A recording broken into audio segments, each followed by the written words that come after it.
नहीं देते थे हमारे लोग, बल्कि औरों के सुख के लिए स्वयं दुख उठाते थे हमारे लोग। था ऐसा, अर्थात अहिंसा, और इसका पालन करता था यहाँ का बच्चा बच्चा, स्त्री पुरुष सब। अब हमारे देश में हिंसा बढ़ रही है या अहिंसा बढ़ रही है? अब तो हिंसा बढ़ रही है जी। गांव गांव में मांस की अंडे की दुकानें खुल गई। विचार तो करो, 80% हिंदू मांसाहारी बन गया। तो फिर ये देश मान कैसे हो सकता है भाई? जब मुर्गे भी खतरे में, सुअर भी खतरे में, बकरे भी खतरे में, गाय भी खतरे में। पहले इस देश में गाय खतरे में नहीं थी, पहले इस देश में कोई प्राणी खतरे में नहीं था। हाँ, दुष्टों को रहने की जगह यहां नहीं थी, आज दुष्टों के रहने की जगह बढ़ गई। हाथ में हमारे है कि हम हिंसा का पालन करें या अहिंसा का। इसमें भी ना कोई धन की जरूरत है, ना बहुत ज्यादा बल की जरूरत है, लेकिन मन की जरूरत है। मन संकल्पित होना चाहिए हमारा। मन में यदि संकल्प कर लो तो हमें अहिंसा से, सत्य से कोई डिगा नहीं सकता। मन मजबूत होना चाहिए, लेकिन मन में ही हमारे तो और ही खिचड़ियां पक रही है। इसी प्रकार हमारे देश में चोर नहीं थे, हमारे देश में ताले ही नहीं लगते थे। एक फाइयान नाम का यात्री चीन से आया था इस देश में 300-400 साल पहले। वो लिख रहा है ये बात विदेशी लोग भी मानते हैं। एक मॉक्स मुलर नाम का विद्वान था, जर्मनी का था। उसने लॉर्ड मैकाले के साथ समझौता करके पैसे में बिक गया और हमारे देश की पढ़ाई बिगाड़ दी। और जो सिलेबस लागू किया विद्या का, जो आज स्कूल कॉलेजों में पढ़ाया जाता है, ध्यान दे, वो मैकाले ने ये सौपन देख के बनाया था कि इस देश के लोग काले अंग्रेज बन जाएंगे। और हम काले अंग्रेज बन गए ना। हमारा पहनावा हमारे पास है भाई। धोती वाले आदमी गांव में कितने रह गए? विचार तो करो, विचार करना पड़ेगा आपको। हमारा पहनावा हमारा नहीं रहा, हमारा खान पान हमारा नहीं रहा, हमारे रीति रिवाज हमारे नहीं रहे। क्या हो? और ये बात हमारे हाथ में है भाई। हम किसी दूसरे के मोहताज नहीं है कि भाई इस बात पर भी हमें कोई जबरदस्ती ये कह देगा ना झूठ बोलो। कोई झूठ नहीं बुलवा रहा, कोई हिंसक आपको नहीं बना रहा, लेकिन हमारा मन बदलता चला गया क्योंकि शिक्षा पद्धति बदलती। शिक्षा पद्धति के बदलने से विचारधारा बदल जाती है। ताऊ जी थोड़ी देर छोड़ दे, इसमें थोड़ी देर छोड़ दे, जमाना बात से। यो भी मुसलमानों की गुलामी है।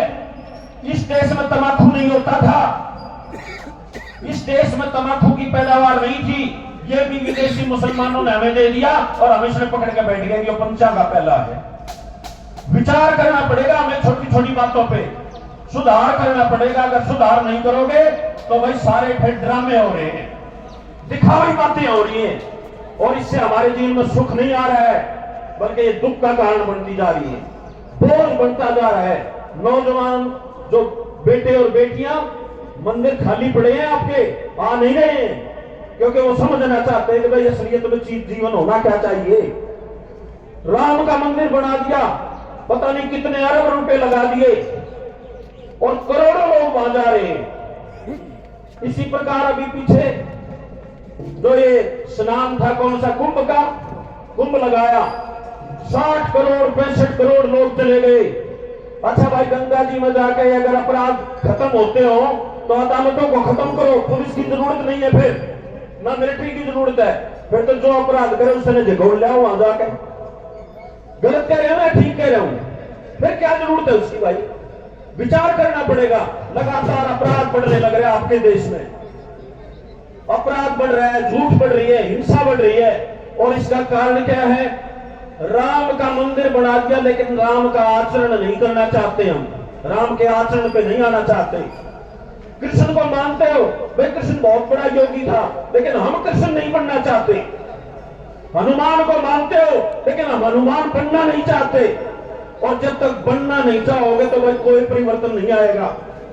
यदि परिवर्तन लाना चाहते हो तो सुधार करना पड़ेगा अपने जीवन में। यहां बनाओ राम का मंदिर इस हृदय में। जैसा राम करता था वैसा मैं करूंगा। राम रोज हवन करता था, राम रोज भगवान का ध्यान करता था, हनुमान भी रोज हवन करता था, हनुमान भी रोज भगवान का ध्यान करता था, श्री कृष्ण भी रोज हवन करते थे, रोज भगवान का ध्यान करते थे, और वेद का स्वाध्याय करते थे, सारे के सारे वेद पढ़ते थे। यदि हम भी वैसा करें तो हम कहलाएंगे राम के भक्त, हम कहलाएंगे कृष्ण के भक्त, हम कहलाएंगे हनुमान के भक्त। और वो काम करना नहीं। मैंने भी 3 साल बाबाओं में सुरफा किया है, 3 साल रहा हूं कनफाड़ा में, केवल कान नहीं फट रहे मेरे। लेकिन बाद में ये रास्ता मिला, ये वेद का रास्ता बाद में मिला, तो मेरी आंखें खुली कि ओहो असली रास्ता तो ये है भाई।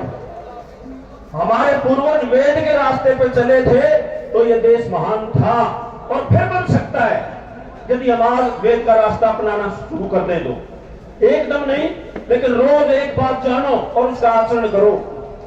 अभी कुछ मेरे नौजवान साथियों ने, कुछ बेटियों ने जनेऊ लिया और वो कह रहे थे भाई हमें इसका मतलब तो बताओ, जनेऊ क्यों लिया, जनेऊ के क्या नियम हैं। तो पहले मैं ये बात आपको बता दूं, ये जो जनेऊ की परंपरा है ये है ऋषियों की परंपरा। राम भी जनेऊधारी था, हनुमान भी, कृष्ण भी, सीता, सावित्री, रुक्मणी, ये सब जनेऊधारी थी, जनेऊ लेती थी और जनेऊ के नियमों का पालन करती थी। जब उन्होंने ये जो कोई जनेऊ के नियमों का पालन किया तो भाई सीता सीता बन गई, राम राम बन गया। पहले राम राम नहीं था। जनेऊ के नियम का पालन किया तो राम बना। कृष्ण ने जनेऊ के नियम का पालन करा तो ऐसा कृष्ण बना जिसकी आज भी चर्चा चलती है। 3 तार है उस जनेऊ में, 3 धागे हैं। आप इसको खोल के देखोगे तो 3 धागे हैं इसमें भाई। ये 3 ऋणों की याद दिलाते हैं हमें, 3 कर्जे हैं हमारे ऊपर। जो भी व्यक्ति संसार में जन्म लेता है उसके ऊपर 3 कर्जे हैं। सबसे पहला कर्जा है माता पिता का। भाई माता पिता जब संतान पैदा करते हैं तो क्या ऐसे ही पैदा हो जाती है या उनकी ताकत लगती है? बोलो, ताकत लगती है। अपने जीवन का सार, अपने शरीर का सार, रज और वीर्य, उसका दान करते हैं दोनों, और माता तो अपने गर्भ में उसका पालन करती है। तो एहसान है ये उनका कि वो हमें पैदा करते हैं। आज हो लो ना पैदा, आज ऐसी विधियां चला दी सरकार ने, पैदा ही नहीं करते, वो लोग पैदा करने की जरूरत नहीं। आज जो लिव इन रिलेशनशिप चला है, कानून पास हो चुका है आपके संसद में। आज एक कानून आया, समलैंगिकता पास हो चुका, कानून वालों ने उसे पास कर दिया और हम चुपचाप बैठे हैं, हमारे कान में जू नहीं रह गई। गांव का लड़का, गांव की लड़की विवाह करके चली जाएगी, आप कुछ नहीं बिगाड़ सकते, उसका खाने वाले उसकी मदद करेंगे। बोलो हो रहा है ऐसा नहीं हो रहा है? और ये आपकी संस्कृति पर बहुत बड़े बड़े प्रहार हो रहे हैं और हम चुप बैठे हैं, हमें कोई लेना देना नहीं उन बातों से। इस देश की नींव हिली हुई है, नींव हिला दी कुशिक्षा ने, पाखंड ने, अंधविश्वास ने, और राम की मर्यादा को छोड़ने से ये नींव हिली है, वेद की परंपरा छोड़ने से ये नींव हिली है। अगर आप इस नींव को जमाना चाहते हो तो भाई ऐसे कार्यक्रम कराओ जिसमें शिक्षा की बात हो, जिसमें देश को ऊंचा उठाने की बात हो। अच्छा, राम का मंदिर बनाने से देश ऊंचा हो जाएगा या राम का आचरण करने से हमारा देश ऊंचा उठेगा? बताओ मुझे। देश का ऊंचा उठना राम के आचरण पे निर्भर करता है, क्योंकि जनेऊ लेने के बाद उसने समझा कि मेरे माता पिता का ऋण मेरे ऊपर है और उसने कहा मैं उतारूंगा। किसी व्यक्ति ने 100 रुपए उधार ले लिए और एक तो कह मन्नत लिए नहीं, लेके नाट जा, एक तो वो व्यक्ति है, और एक दूसरा है जो कह रहा है भाई 100 लिए थे, एकदम नहीं दे सकता 100 में, 5-5 रुपए, 1 रुपया, 2 रुपया ऐसे इकट्ठे करके सहज दूंगा। लेकिन वो मान तो रहा है कि कर्जा है मेरे ऊपर। और इसमें बहुत बड़े विज्ञान की बात छुपी है, ध्यान देंगे। जो अपने माता पिता का कर्जा स्वीकार कर लेगा वो माता पिता की बेइज्जती नहीं होने देगा कहीं भी, वो कहीं ना कहीं अपने माता पिता का सम्मान बढ़ाएगा। और जो माता पिता का कर्जा मानता है नहीं, वो सम्मान बढ़ाएगा या कहीं खड्डे में गिरेगा? विचार कर लेना। तो राम ने जनेऊ लिया था और राम ने यह शपथ ली थी कि मैं अपने माता पिता की कहीं नीची नहीं गिरने दूंगा। हर संतान का यह कर्तव्य है कि वो अपने माता पिता के सम्मान को बढ़ाए, घटाने का कोई अधिकार नहीं है, क्योंकि बहुत कष्ट उठाया माता पिता ने जब उसे पैदा किया और पैदा करने के बाद उसका पालन किया। गीला बिस्तर हम करते थे और सोता कौन था गिल्ले में? बोलो, मां सोती थी तो बहुत बड़ा एहसान है मां का। कितने कष्ट उठाए, और इस संसार में वर्तमान में एक एक रुपया कमाना सच्ची रीति से, सात्विकता से, बिना भ्रष्टाचार के बहुत औखा हो रहा है आजकल। भ्रष्टाचार से आप कुछ भी कर लो, लेकिन भ्रष्टाचार के बिना बहुत ताकत लगती है। तो उन्होंने आपके भोजन का प्रबंध किया, वस्त्र का प्रबंध किया, पढ़ाई की फीस दी, खुद भूखे रह के अपनी संतान को आगे बढ़ाते हैं माता पिता। बोलो, करते हैं नहीं करते हैं? तो ऐसे माता पिता की कहीं भाई बेइज्जती नहीं होनी चाहिए। ये पहला तार कह रहा है नौजवान जो जनेऊ लिया है जिन्होंने, ध्यान दे कि हम अपने माता पिता की कहीं बेइज्जती नहीं कराएंगे। और पहले लोग संतान अपनी सेवा के लिए पैदा नहीं करते थे, बल्कि अच्छी संतान बना के राष्ट्र और समाज को सौंपते थे कि जिससे मेरा समाज और मेरा राष्ट्र ऊंचा उठता चला जाए, आगे बढ़ता चला जाए। दूसरा धागा है, वो कह रहा है देवताओं का ऋण है हमारे ऊपर। ये देवता कौन है? ध्यान देंगे, संसार में देवताओं की जब गिनती आई तो लोग कहने लगे तो 33 करोड़ है। ना आपके पास सुनने की फुर्सत, ना मेरे पास बताने की फुर्सत, यही बात रहेगी। असल में ये 33 करोड़ नहीं थे। संस्कृत का शब्द है कोटि। अपने मुंह से बोलो। इसके दो अर्थ आते हैं। एक अर्थ इसका है करोड़,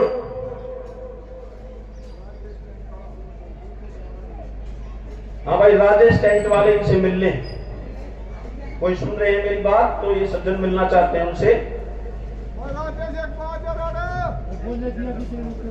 आपसे ऊंची आवाज तो इसमें बोली जाती है। तो जो दूसरा धागा है वो है देवताओं का। ये देव कौन है? आपसे कोई पूछे देवता किसे कहते हैं तो आप तो कहोगे भाई दादा देव, और भी ऐसे मंदिर बना रखे होंगे।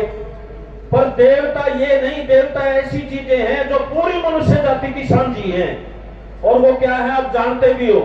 मेरे साथ बोलेंगे, बोलो आकाश, वायु, अग्नि, जल, पृथ्वी, सूर्य, चंद्रमा, नक्षत्र, ये 8 वसु हैं। इनको कहते हैं वसु।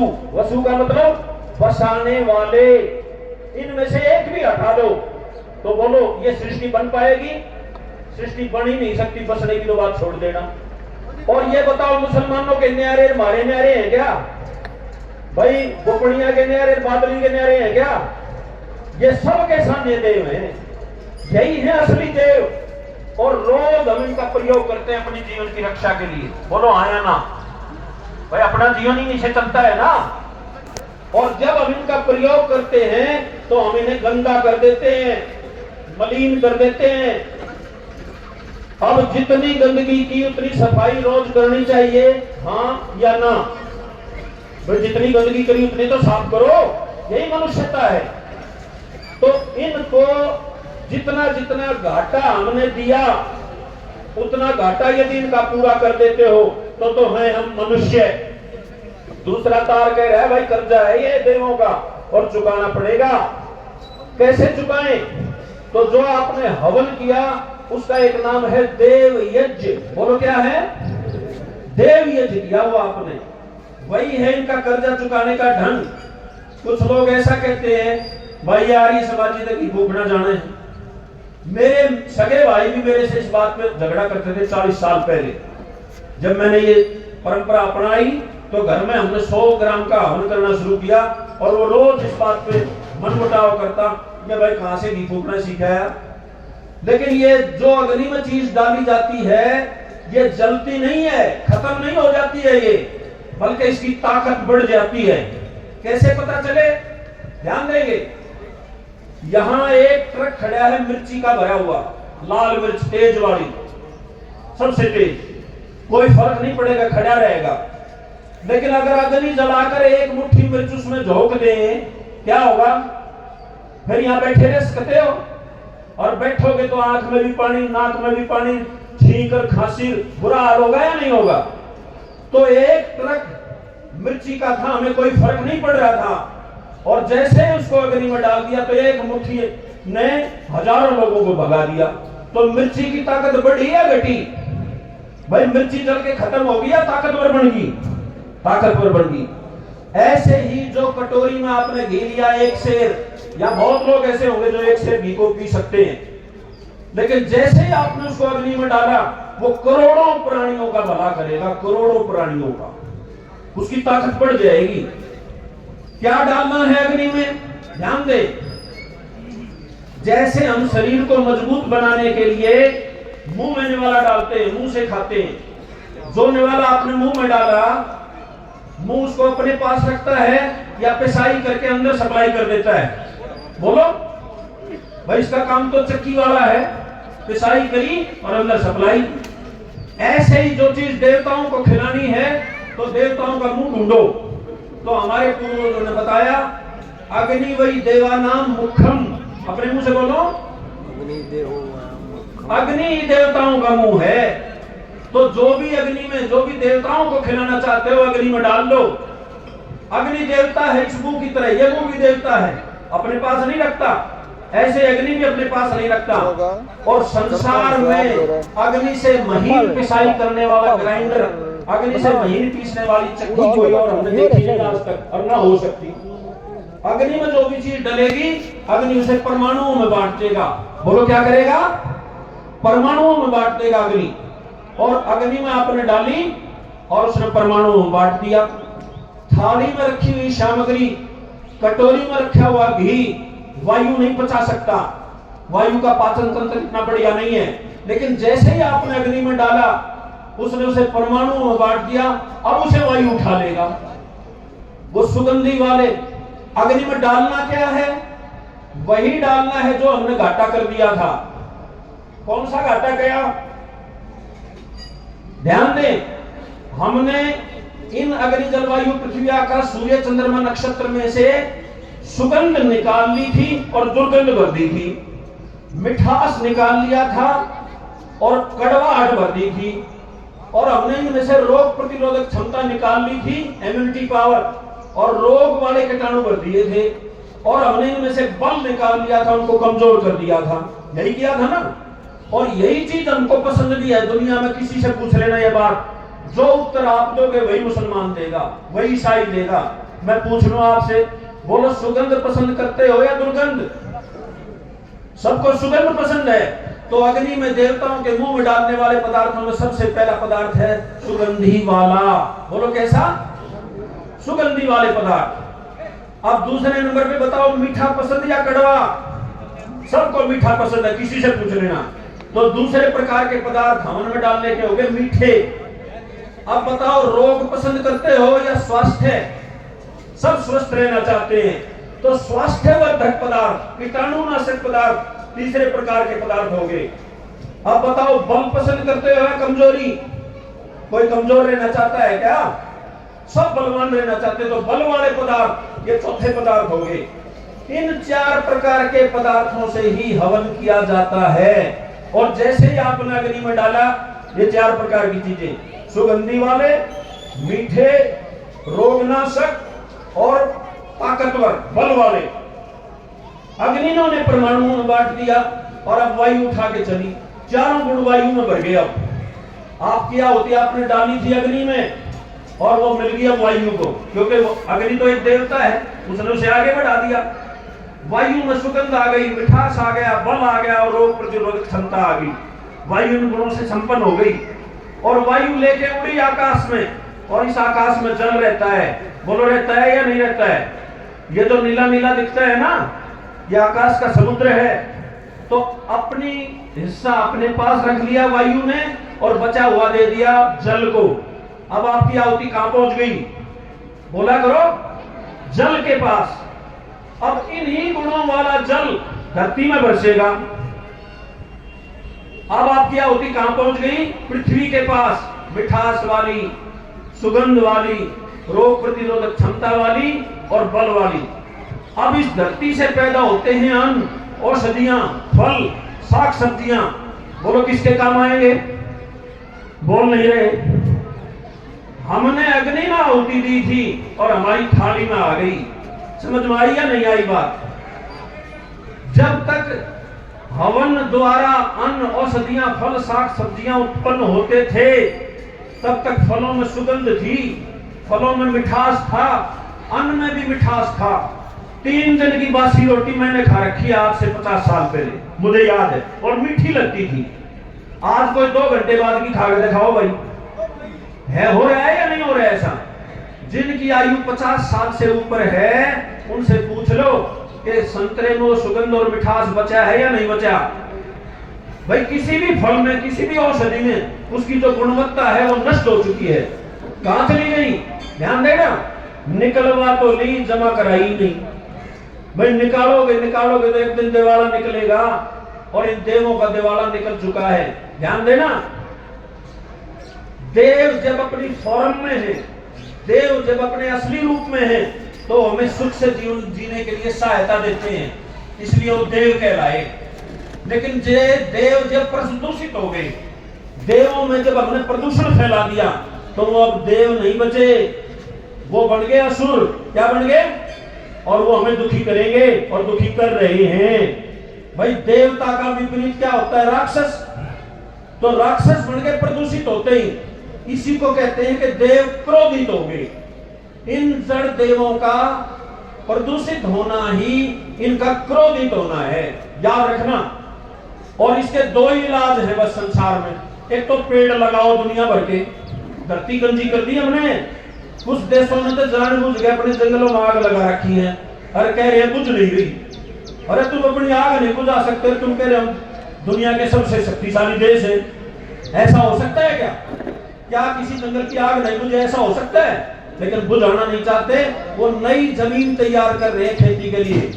वो कहते हैं ना, भर नहीं रहा काले सिर वाले का, अब और खेती हो और अनाज हो और खुदाई करके सोना काट ले, चांदी काट ले, इस धरती को बिल्कुल खोखला कर दो।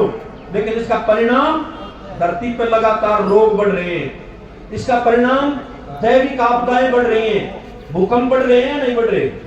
बाढ़, सूखा, क्यों जी, सुनामी, मतलब तरह तरह के ऐसे रोग आ जाते हैं। कभी दुनिया की समझ में नहीं आते रोग कहां से, लेकिन हमारा ही किया हुआ धरा है ये सारा।